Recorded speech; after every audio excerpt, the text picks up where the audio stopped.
Satu yang harus kita tahu, materi pemain kita tuh bagus, terus secara kualitas juga bagus, jadi pasti ngasih perlawanan di Piala Asia. Kalau dari kesempatan mungkin Jepang nggak akan turunin kekuatan terbaik.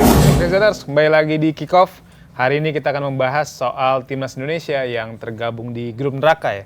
Di Piala Asia 2027, Timnas Indonesia tergabung di grup F bersama Jepang, Qatar, dan juga Thailand.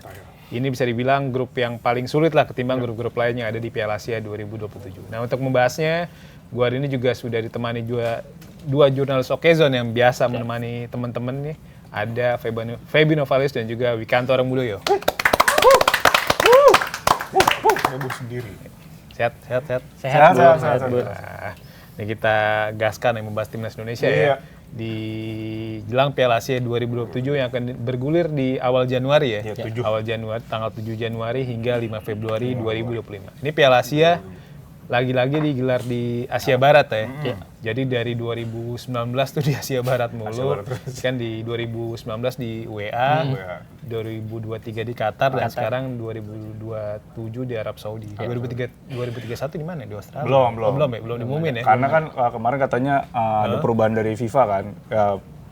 Piala-piala regional jangan digelar tahun ganjil. Jadi mau ditaruh di genap ya, biar barengan kayak Euro mungkin. Tapi mungkin tahunnya dibedain kali. Tahunnya bedain. Kita lihat nanti gimana putusannya. Bulannya bedain ya. Ini tadi yang udah gua bahas di awal, Indonesia masuk grup neraka nih di Piala Asia 2027. Lu melihat gimana ini? Apakah dengan masuknya Indonesia di grup neraka ini punya peluang Indonesia buat lolos ke babak selanjutnya? Ya, sebelumnya gue nggak setuju dulu nih sama Bur nih, ini bukan grup neraka, ini bukan grup yang sulit, karena prinsip main bola kita ya lawan siapapun harus menang pokoknya. Iya, benar. Jadi Karena udah masuk Piala Asia lawannya pasti susah semua gitu. iya, apalagi Piala Asia kan. Terus kita juga harus percaya skuad pemain kita yang sekarang juga kualitasnya bagus-bagus. Jadi di Piala Asia tentu kita bisa mainin pemain-pemain naturalisasi kita, ada Martin Pas di situ, ada ya pemain-pemain yang Verdom, Kevin Dix. Jadi Piala Asia sekarang kalau emang orang bilang di grup neraka, tentu kalau menurut gue ini bukan sih. Ini kita masih ada peluang untuk malah bisa juara grup ya, walaupun di situ ada Jepang. Ya emang kalau secara matematis realistis tentu kalau lawan Jepang emang berat, tapi kalau lawan yang lain-lain kan masih bisa ngelawan lah kita. Lawan Jepang udah pasti kalah, tapi lawan Qatar sama Thailand masih ya kita kalah. Apalagi Thailand ya bisa.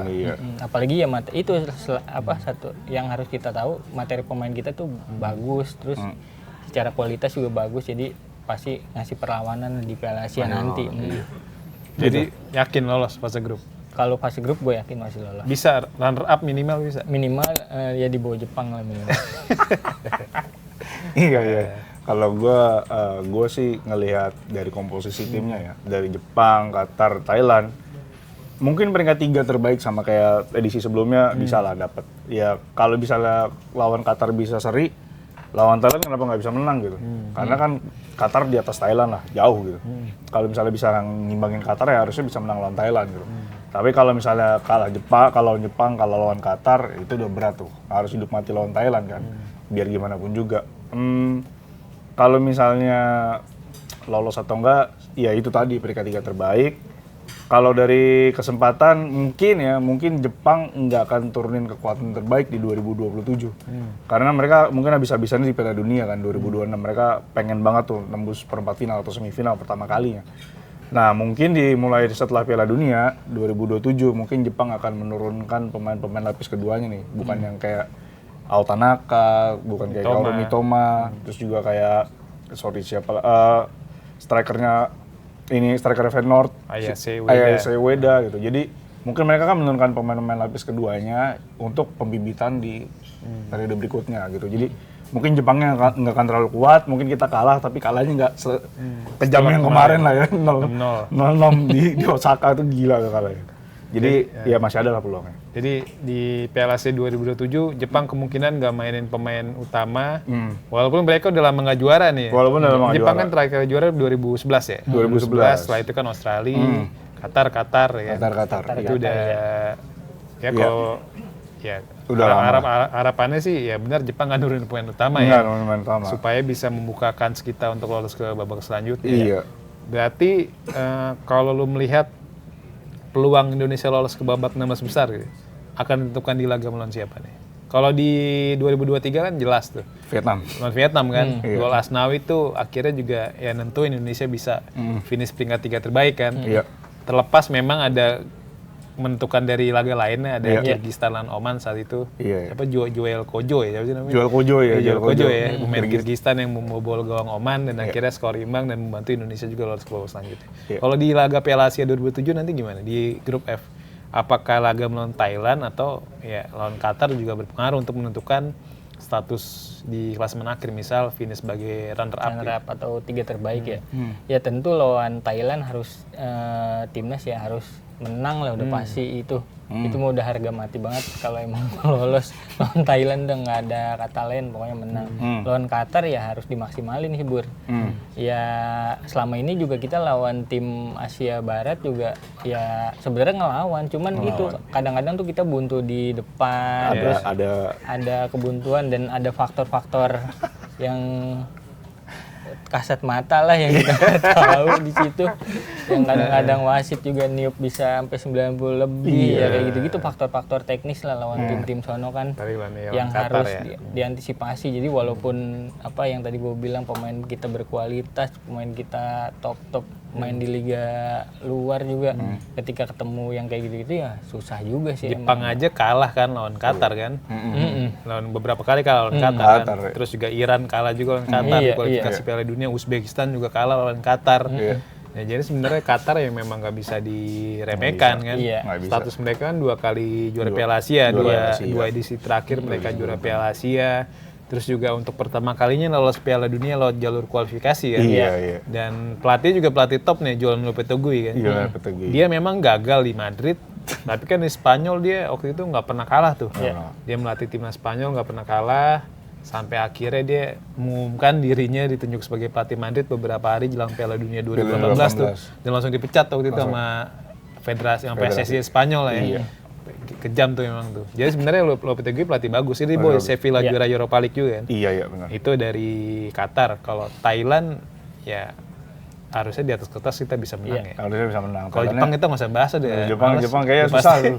Udah pasti itu tuh raja terakhir kalau tuh. emang prediksi Arung Jepang pakai pemain regenerasinya mereka ya harusnya sih masih bisa ngelawan sih kita. Tapi Jepang pemain Jeliknya juga gila sih.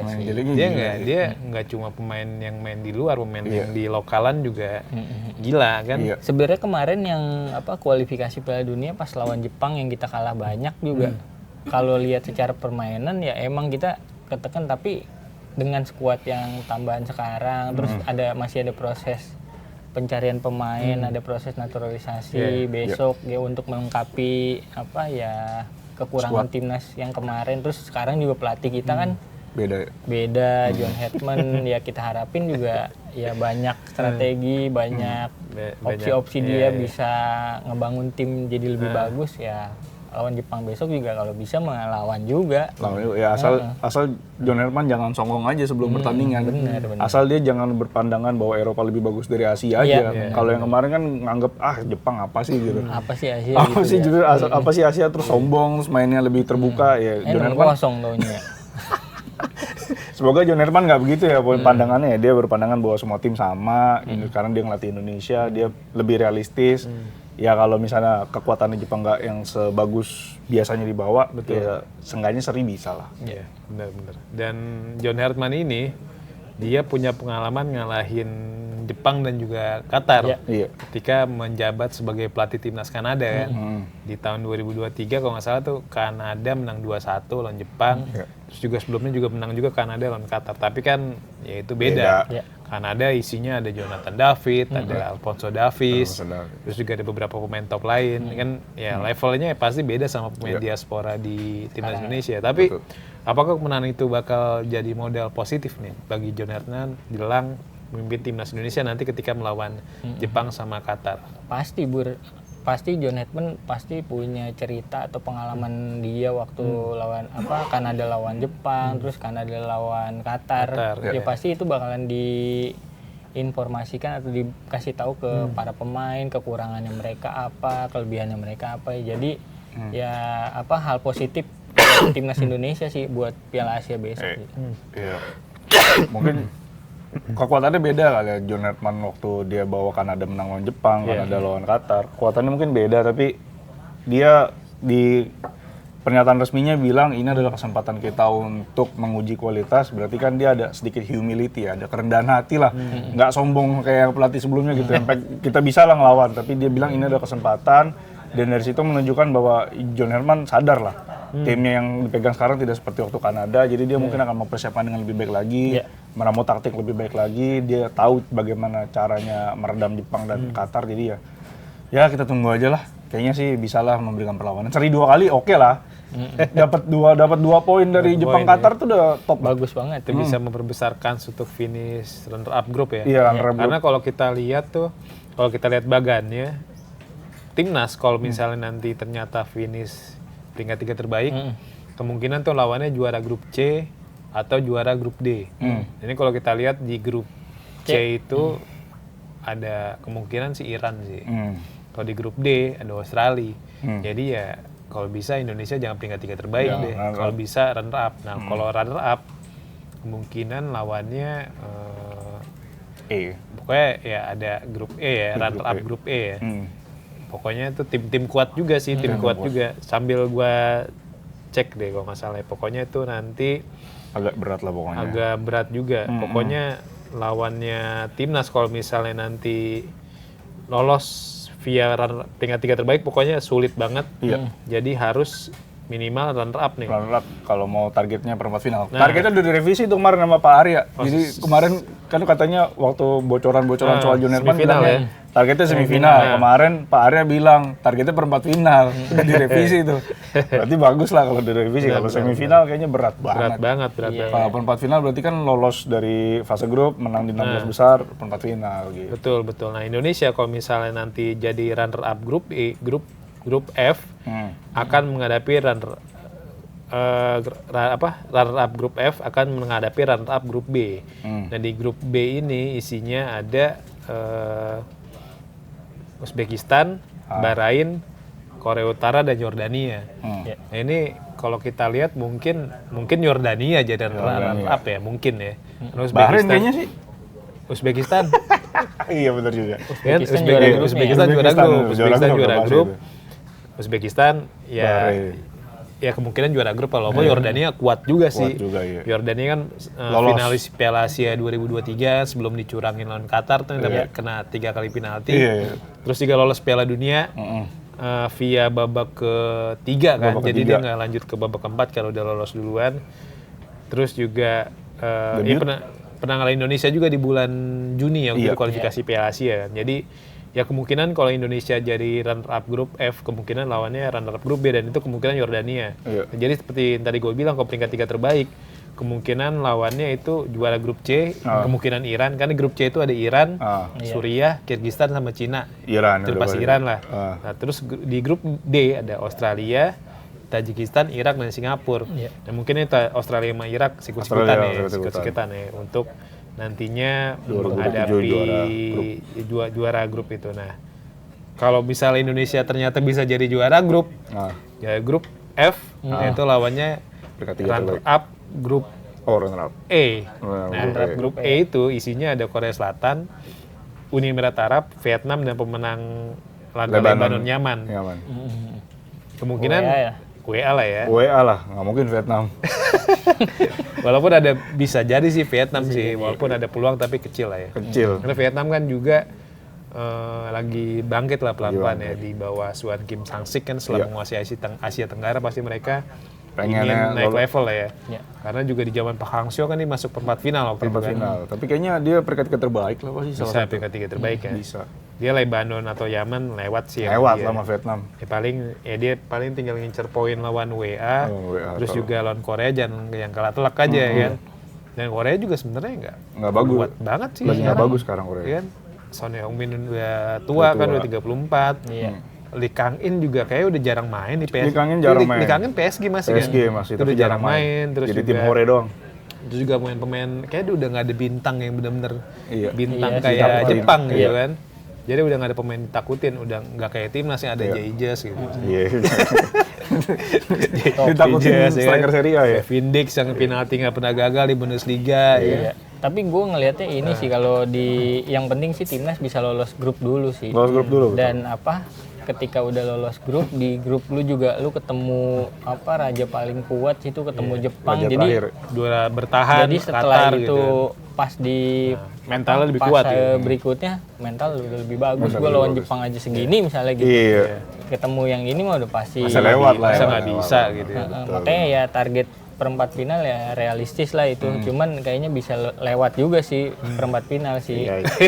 Semifinal Asal, berarti asal lolos grup dulu pokoknya. Lolos grup dulu pokoknya. Yang penting itu. Ini dalam upaya menembus babak perempat final nih, tadi udah dikonfirmasi oleh Pak Arya, anggota Exco PSSI yang bilang target timnas Indonesia lolos ke perempat final. Perempat final. Tentunya kan John Herman juga nggak bisa mengandalkan pemain-pemain yang ada sekarang nih. Apalagi kita tahu kan di lini depan tuh kurang banget ya. Iya. Di FIFA Series kemarin tuh Ramadan Sananta ya hancur banget lah ya. Ya kita tahu semua lah. Terus juga oleh Romeni ya oke, tapi kan dia sekarang ditarik ke posisi nomor 10 ya. 10, ya. Walaupun selain posisi nomor 10 mungkin oleh dimainin sebagai winger kanan karena winger kanan kita sekarang kurang banget nih. Dengan ketiadaan Milano Jonatas. Walaupun harapannya nanti Milano bisa sembuh ya pas Piala Asia. Berarti lu melihat butuh nggak tambahan pemain diaspora atau pemain naturalisasi untuk mengisi lini depan timnas Indonesia gitu? Sebenarnya butuh sih buat ya John Hetman harus lihat kekurangan timnya apa. Walaupun kan ada yang bilang sekarang John Hetman lagi mengenal Ya, skuadnya kan, masing-masing personalnya lagi dia cari tahu, lagi dia analisis ya di sisi itu ketika dia ngelihat ada kekurangan ya selayaknya harusnya tim kepelatihannya juga ngelihat gue kurangnya di sini, harusnya ada pemain tambahan di situ sih. Jadi langsung ngajuin ke PSSI ya mempersiapkan Proses semuanya. Iya. Kan kita udah pernah bahas sebelumnya ada nama Dean Zandbergen ya. Dean Zandbergen tuh sudah mencetak 15 gol di Liga 2 Belanda. Iya. Dan kabar kurang baiknya kabarnya dia agak menahan nih untuk melanjutkan proses naturalisasi karena masalah pasport gate itu kan. Jadi masalah pasport gate tuh bikin Dean Zandbergen mikir 2 kali nih untuk jadi untuk memegang paspor Indonesia atau jadi WNI ya. Tapi selain Dean Zandbergen sebenarnya ada satu nama lagi nih. Ini dalam beberapa hari terakhir muncul nama penyerangnya IA Akranes namanya Marcus Paul Elarsen ya. Marcus Paul Elarsen itu dia sudah mencetak 2 gol ya. Marcus Paul Elarsen dia sudah mencetak 4 gol dan dari 4 pertandingan Liga 1 Islandia musim ini nih. Dia sebelum main di klub Liga Islandia namanya IA Akranes. Dia sempat satu musim main di klub Serie C namanya Triestina. Jadi kalau kita usut nih sebenarnya si Marcus Paul Elarsen ini merupakan adik dari gelandang Genoa nih namanya Michael Elarsen juga. Namanya sama Elarsen, cuma beda nama depan doang. Si Michael Elarsen ini dulu pernah main satu tim sama Ajax di Venezia, terus juga sebenarnya udah banyak netizen yang notice nih kalau dia WNI, tapi dia udah nggak bisa dinaturalisasi karena sudah mencetak banyak caps ya bersama timnas Islandia. Jadi si Michael Elarsen ini nggak bisa dinaturalisasi karena sudah membela Islandia. Tapi adiknya nih si Marcus Paul bisa diproses karena ibunya tuh jadi dari Indonesia langsung dari ibunya. Karena kalau dari Indonesia dari orang tua kan maksimal kakek nenek itu masih bisa kan. Kalau udah buyut baru udah nggak bisa. Gimana melihat peluang si Marcus Paul ini? Apakah bisa jadi solusi untuk mengatasi masalah di lini depan timnas Indonesia? Ya itu peluang yang sangat bagus ya Bro. Ya kalau emang ya tergantung lobby-lobby dari PSSI juga sih nantinya ke depannya. Kalau emang dia bisa ngelobi terus dianya mau ya alangkah baiknya skuad timnas juga jadi bagus, terus lengkap juga pilihan pemain buat John Hetman juga lebih banyak.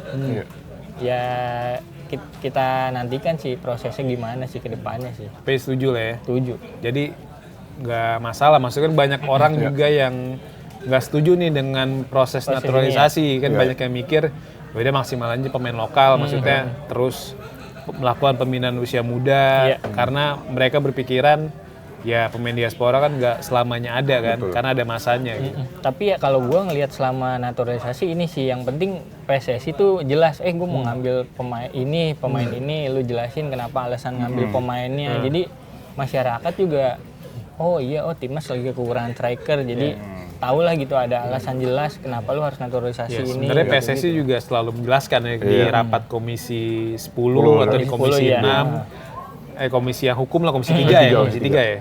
Itu kan pasti di hadapan anggota DPR dijelasin, bahkan struktur keturunannya nih, ibunya apa jelas kan, nggak kayak negara sebelah kan. Iya, negara sebelah, nggak jelas yang yang ngaku bilang si pemain Stefan Gundo Garces Lahir misal Malaka. kakeknya kelahiran di Malaka, padahal dicek orang Spanyol ya. Orang Kayak Spanyol, nggak Argentina ada, gitu. nggak ada, Argentina. Ngaco gitu kan. Ngaco lah pokoknya. Jadi oke ya Marcos.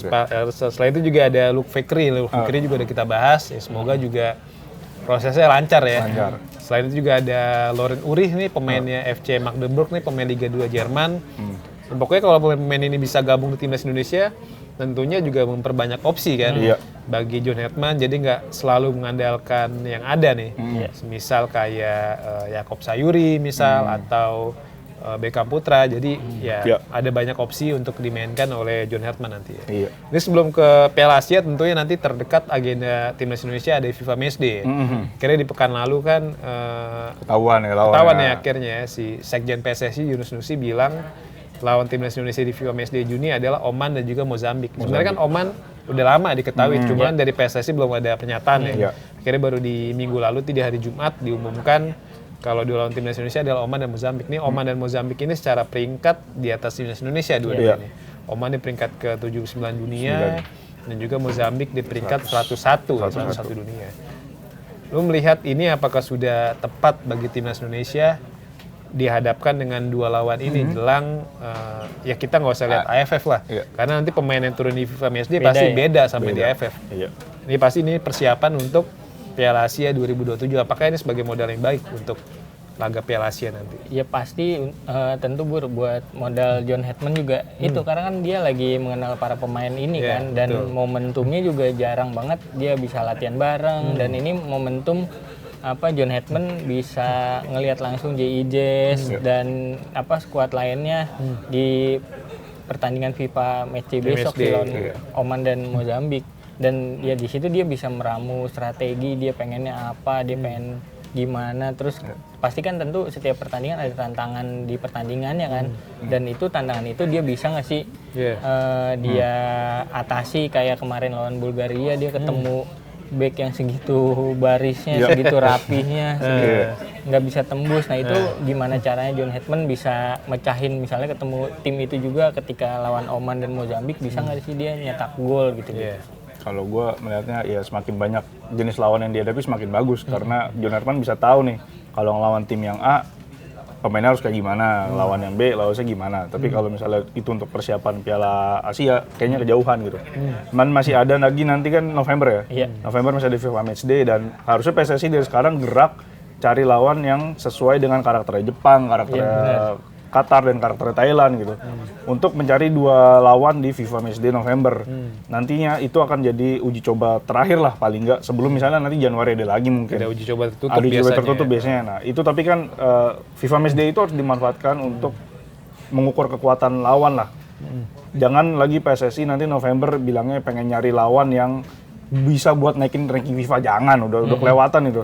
Lebih baik cari yang persiapan Udah nggak perlu kayaknya. Udah nggak perlu, mending persiapan buat Piala Asia, karena kan lawan Korsel gitu. Misalnya pengen lawan Jepang ya cari lawan Korsel, bisa aja kan. Lawan Qatar Ya bisa aja Arab, WA gitu. Karena kan bisa aja, atau sama kontestan Piala Asia, karena kan bisa aja misalnya di grup lain yang butuh lawan Asia Tenggara, kayak misalnya di grup Vietnam kan ada WA ya.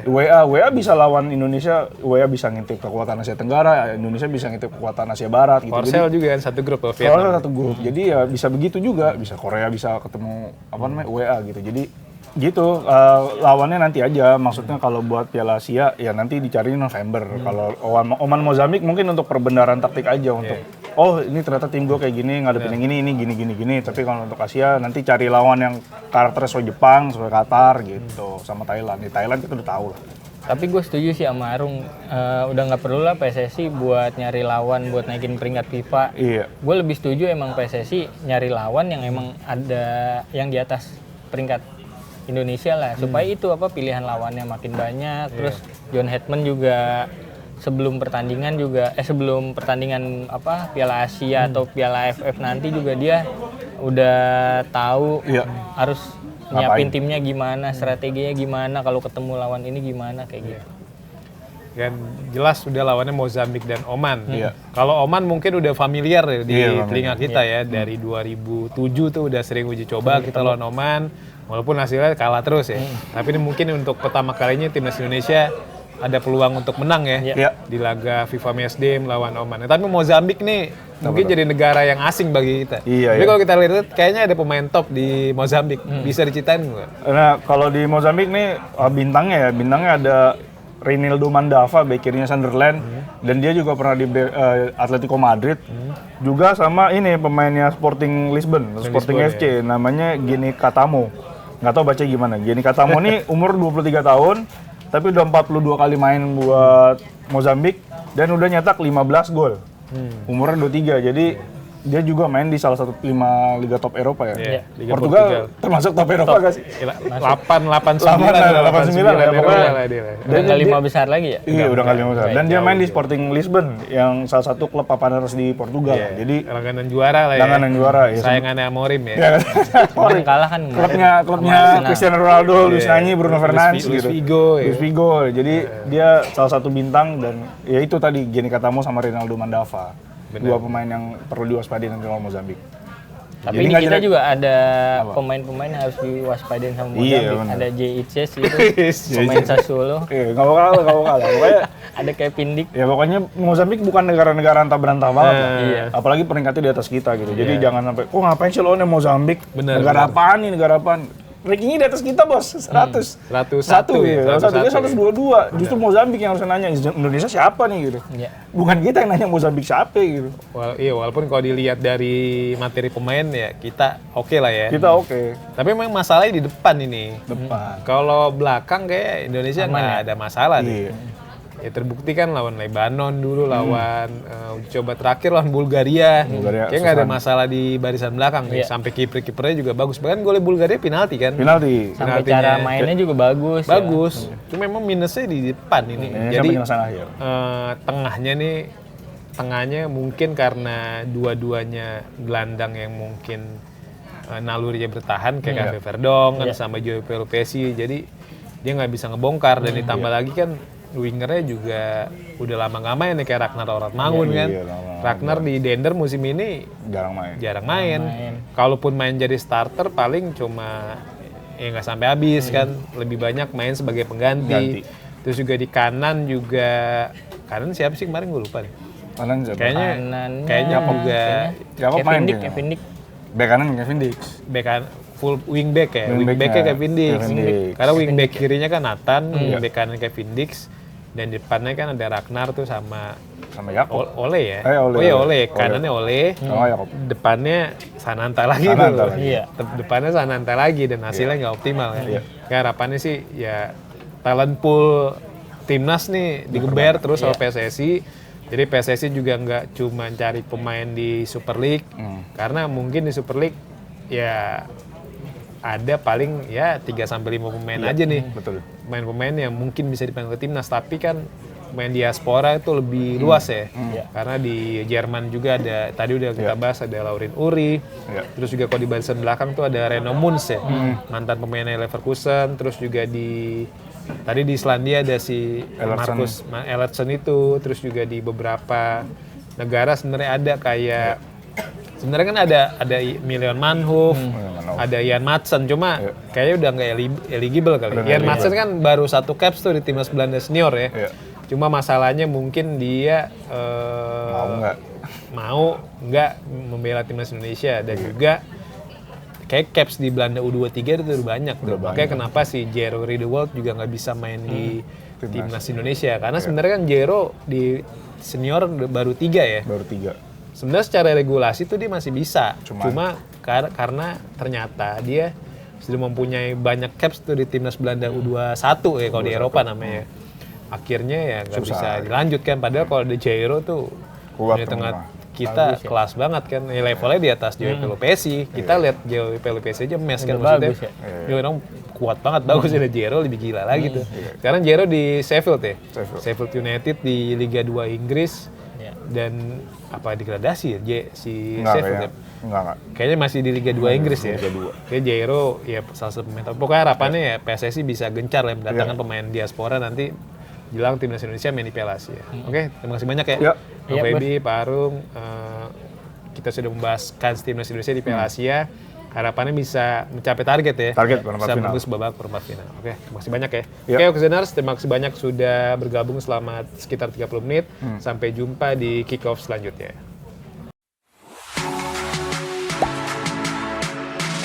Gak sempet baca?